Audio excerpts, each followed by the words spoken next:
The deficit doctor, we didn't vote for him to make political cuts that harm us. And yet, he has done a deal. He's done a deal with the Greater Manchester Council leaders, a deal which is the Greater Manchester Agreement. It's nice and easy to remember. It goes by a term you might have heard of, Devo-Manc. They're trying to call it devolution. You know, Scotland, Wales, Northern Ireland, they've had devolutions. They're trying to say that this deal is also devolution, but it's completely different, But he's done this deal. So I want to introduce you, secondly, to your new made-up mayor, the new made-up mayor that is actually part of this Devo-Manc deal. He's an interim mayor, don't worry, he's an interim mayor who's just been appointed and imposed using a new system, a new voting system, the DIPV system. Doesn't involve people voting.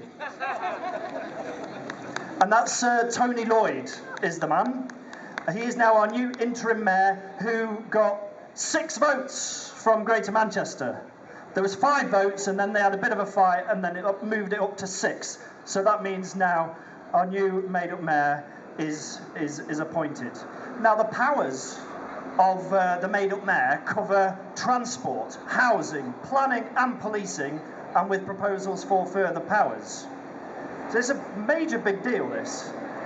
But the deficit doctor, he still holds the Treasury leash. So he still decides exactly how much funding is allowed into this model. Alongside the made-up mayor is a cabinet of the 10 Greater Manchester Council leaders. Now, Stockport's council leader, Sue Derbyshire, some of you may know. Now, she was elected as a councillor in Manor Ward in 2012, with only 13% of the electorate in Manor Ward voted for her and her party.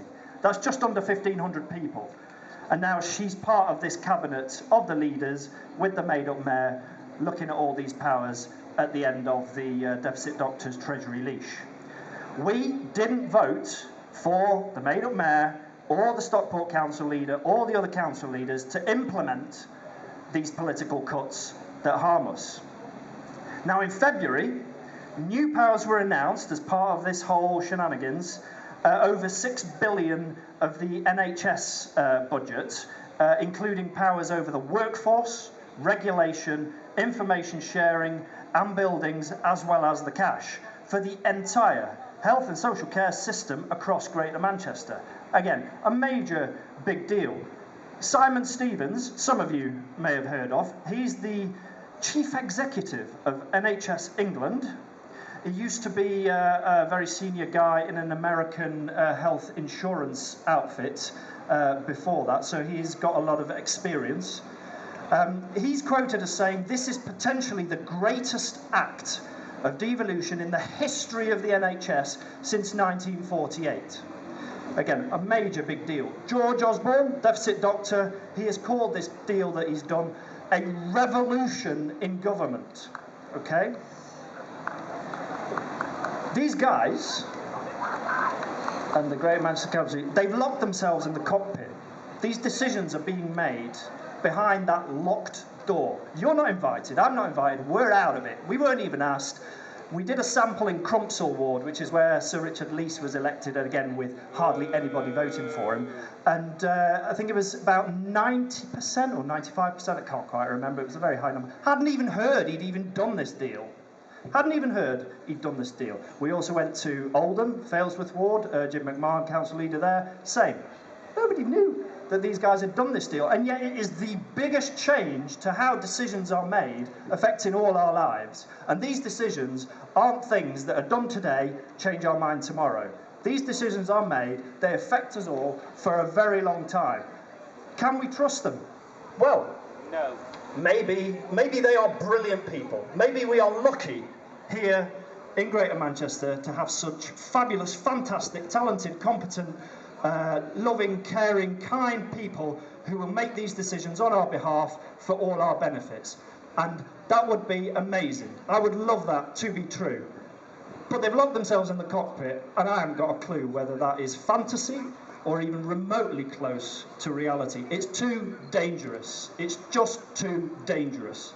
So, let me introduce you to the man, referendum man. He is here to visualise a very simple point in this question of democracy and how decisions are made. What's our role in this? If this is devolution, surely we get a referendum.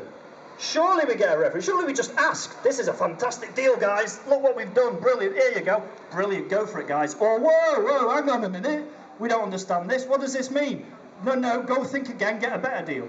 We aren't even being asked. So he is here to say, we demand a referendum. Of course. Oh, by the way, if you've not already signed the petition for a referendum, there are some sheets somewhere. Ali will have it on the table back there. There's an online thing, there's a Facebook, there's a Twitter. So get on there, get your details on there if you want to be kept in touch as well. Now, I just want to caution, there's no way these guys are going to give us an official, formal, legal referendum. Because obviously, if they thought we'd agree with them, they would have already done it. The reason they're not giving us one is because they're not sure we'll give them the right answer, and they've got business to get done, and we might get in the way of that. But that's not the point. The point is, you're calling it devolution. We're saying without a referendum, it isn't devolution, so we are demanding a referendum. And if you continue to refuse that referendum, then what choice do we have? We're going to have to find a way to get that cockpit door open. We're going to have to find a way to go and get something done and get onto that table somehow. There will be an election in 2017 for their new made-up mayor. Who knows? If enough people want it, and if they're still refusing to involve the people, then maybe that's something we need to go for. So I just want to finish with a really interesting mental picture that someone wrote that describes this and links it to health. Are we really expected to take it on trust that George Osborne, the deficit doctor, Jeremy Hunt, some of you know, Howard Bernstein, who's the backroom guy in Manchester City Council, and Richard Leese, the leader of Manchester City Council, in their cosy backroom laboratory, do we take it on trust that they've discovered a new wonder drug prescription for our health? And it absolutely must be immediately injected into us for our own good, without our knowing exactly what it contains, how it's supposed to work, what the side effects are, and whether we like it or not. Well, I know what my answer to that is, and I hope you agree. Thanks, everybody. Keep that applause going. I'd just like to invite a friend and colleague